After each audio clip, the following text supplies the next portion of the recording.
बता और हम लोग कर रहे थे अकाउंटिंग रेशो चैप्टर। इस चैप्टर में हम सॉल्वेंसी रेशो कर रहे थे। सॉल्वेंसी रेशो में हमने 3 रेशो कर लिए हैं। आज हम 4th रेशो करेंगे जो कि बहुत सिंपल सा है, बहुत इजी है। Interest coverage ratio. Interest coverage ratio जो है वैसे ही नाम है वैसे ही काम है, मतलब जैसे मैं हमेशा बोलती हूँ जैसा नाम है वैसे ही रेशो है। ये रेशो है क्या?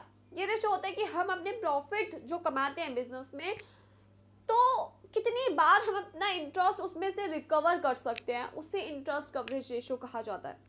यानी कि net profit before interest and tax, यानी कि वो प्रॉफिट जिसमें से ना तो अभी हमने इंटरेस्ट पे किया है ना ही टैक्स पे किया है, यानी कि आप कह सकते हो ऐसा प्रॉफिट जिसमें से ना इंटरेस्ट अभी पे हुआ ना ही टैक्स पे हुआ है, वो प्रॉफिट कितना है अपॉन में interest on long term debt, यानी कि जो भी आपने लोन वगैरह ले रखे हैं, डिबेंचर्स वगैरह है, उस पर जो इंटरेस्ट बन रहा है वो कितना है, तो वो उसका कितना टाइम्स में ये निकलता है, मतलब कितना टाइम है। यानी कि अगर मैं इसको एक एग्जांपल दूं कि 1 लाख प्रॉफिट हो रहा है और 20,000 हमें इंटरेस्ट देना पड़ता है, ठीक है, तो हम कितनी बार अपना इंटरेस्ट कवर कर सकते हैं, यानी कि 5 टाइम्स हम अपना इंटरेस्ट कवर कर सकते हैं अपने प्रॉफिट में से। तो ये रेशो वही चीज़ है, ज़्यादा हो तो अच्छा होता है। क्यों? क्योंकि हम उतने ही ज़्यादा सिक्योर रहते हैं, मनी लेंडर्स उतने ज़्यादा सिक्योर रहते हैं कि भाई पैसा लगा रहे, कंपनी बहुत अच्छा कमा रही है। वहीं अगर पैसा यहाँ पे ये रेशो कम आ रहा होता, यानी कि अगर प्रॉफिट सिर्फ 20,000 ही होता और रेशो 1 टाइम होता, तो क्या होता, मनी लेंडर्स वगैरह पैसा लगाने में डरते कि भैया प्रॉफिट कम है। तो ये बेसिकली मनी लेंडर्स के लिए है कि भाई वो सिक्योर रहें, उनको बेनिफिट मिलता है ये रेशो जानकर। तो ये रेशो ज़्यादा हो तो बेटर रहता है।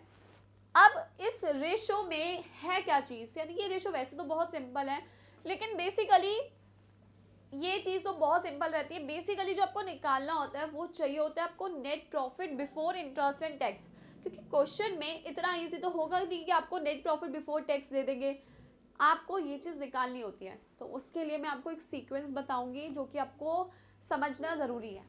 हमारा जो नेट प्रॉफिट होता है ना, यानी कि जो भी हमारा प्रॉफिट होता है उसमें से सबसे पहले इंटरेस्ट माइनस किया जाता है। क्या माइनस किया जाता है? सबसे पहले इंटरेस्ट, यानी कि जो मनी लेंडर्स को पैसा देना है वो पैसा हम सबसे पहले निकाल के रखते हैं।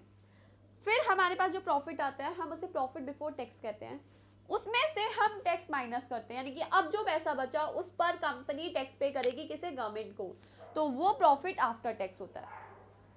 हम जो ये रेशो निकालते हैं इसके लिए हमें ये प्रॉफिट चाहिए होता है, यानी कि नेट प्रॉफिट जिसमें से ना तो हमने इंटरेस्ट पे किया है ना ही हमने टैक्स पे किया है, यानी कि दोनों चीज़ें पे नहीं करी है। लेकिन क्वेश्चन में इतना इजी नहीं, हमें ये रेशो गिवन, मतलब ये अमाउंट गिवन होता है, यानी कि प्रॉफिट आफ्टर टैक्स का, और हमें यहाँ पर आना होता है, यानी कि हमें अपने इस प्रॉफिट को इस प्रॉफिट में कन्वर्ट करना होता है, यानी कि हमें टैक्स जो कि हमने लेस कर दिया था उसे ऐड करेंगे, इंटरेस्ट जो कि हमने पे किया था उसे भी ऐड करेंगे, ताकि हमें एक एक्चुअल ग्रॉस अमाउंट पता चल सके, जिसे हम net profit before tax interest and tax कहते हैं। समझ आया? बहुत ज़्यादा बोल दिया लेकिन अगेन यही चीज़ है, आपको ये चीज़ पता होनी चाहिए कि हमारा सीक्वेंस क्या रहता है, और जब हम रिवर्स जाते हैं तो जो जो चीज़ें आपने माइनस करी थी उन इन चीज़ों को आपको प्लस करना पड़ता है, ठीक है। अब इसका मैं एक छोटा सा एग्जांपल देती हूँ। लाइक मेरे पास 20,000 रुपये थे, 10,000 रुपये मैंने इंटरेस्ट पे किया, तो मेरे पास बचे 10,000, 10,000 में से मैंने 5,000 टैक्स दे दिया, तो मेरे पास बचे 5,000। अब मुझे अगेन 20,000 पे आना है, तो मैंने 5,000 जो इंटरेस्ट दिया था वो ऐड करूँगी, तो 5 और 5 हो गए 10, 10 में से 10,000 मैंने इंटरेस्ट दिया था वो ऐड करूँगी, तो मेरे पास आ गए पूरे 20,000। तो मुझे रिवर्स आना है, ठीक है। जब भी हम रिवर्स गियर आते हैं तो जो चीज़ें माइनस हुई होती हैं उन्हें प्लस करते हैं, तो जो चीज़ें माइनस है उन्हें आपको प्लस करना है। तो यहाँ तक एक चीज़ थी जो आपको समझनी चाहिए। अब एक एग्जाम्पल के थ्रू इस पार्ट को और अच्छी तरीके से समझेंगे, ताकि आप क्वेश्चन अच्छी तरीके से समझ कर सको। देखो, हमें प्रॉफिट आफ्टर टैक्स दे रखा है 72,000, यानी कि हमें ये वाला प्रॉफिट दे रखा है। कितना दे रखा है हमें? ये 72,000। हमें 12% लॉन्ग टर्म डेट दे रखी है 10 लाख रुपीज़ के, यानी कि 10 लाख का हमने लोन ले रखा है सपोज करो, ठीक है। अब उस पर ये 12% मतलब इंटरेस्ट, 10 लाख का 12% इंटरेस्ट हम पे करते हैं, तो 10 लाख का 12% कितना होगा? 10 लाख का 12% होगा 1,20,000, ठीक है। आप निकालोगे तो भी यही आएगा। तो इंटरेस्ट कितना आ रहा है हमारा? टैक्स कितना पे कर रहे हैं हम? टैक्स पे कर रहे हैं 40%, यानी कि जो भी हमारा ये अमाउंट आया था उसका 40%। ये अमाउंट हमें नहीं पता, इसमें से हमने इंटरेस्ट पे किया, जो अमाउंट आया उसका 40% हमने टैक्स पे कर दिया, ठीक है। अब हमारा बचा हुआ प्रॉफिट आ गया 72,000। हमें जाना है यहाँ पे, कैसे सॉल्व करेंगे? बहुत सिंपल है।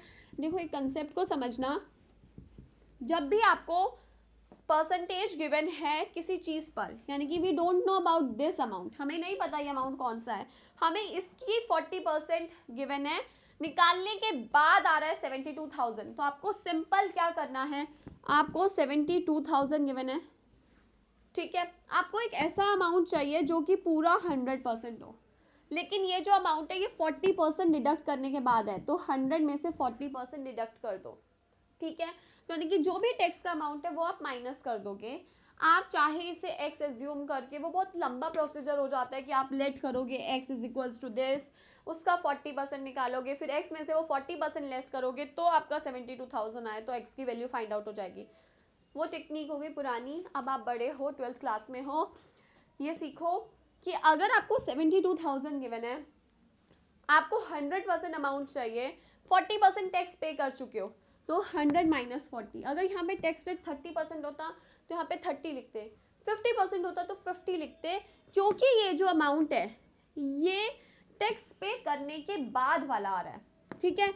तो इस तरीके से हम लिखेंगे, हमें 72,000 को 100% में कन्वर्ट करना है, यानी कि इस अमाउंट में कन्वर्ट करना है जिसमें से 40% लेस हो रखा है, तो यानी कि ये अमाउंट जो है ये है 60%। 100 माइनस 40 60,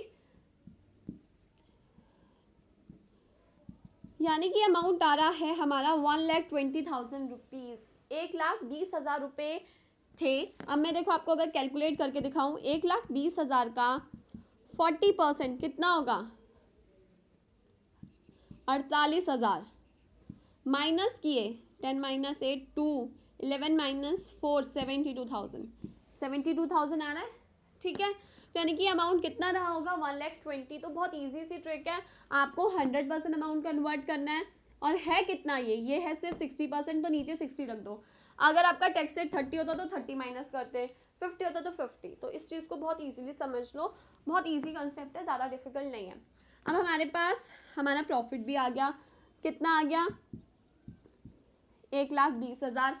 हमें चाहिए ये, यानी कि इसमें से ये माइनस किया था तो ये आया था, तो दोनों को प्लस कर दो, कितना आ रहा है? 2,40,000। यानी कि profit before interest and tax हमारा आ रहा है 2,40,000। कैसे? इन दोनों को प्लस कर दिया तो ये आ जाएगा, क्योंकि इसमें से ये माइनस करने पर ये आ रहा था।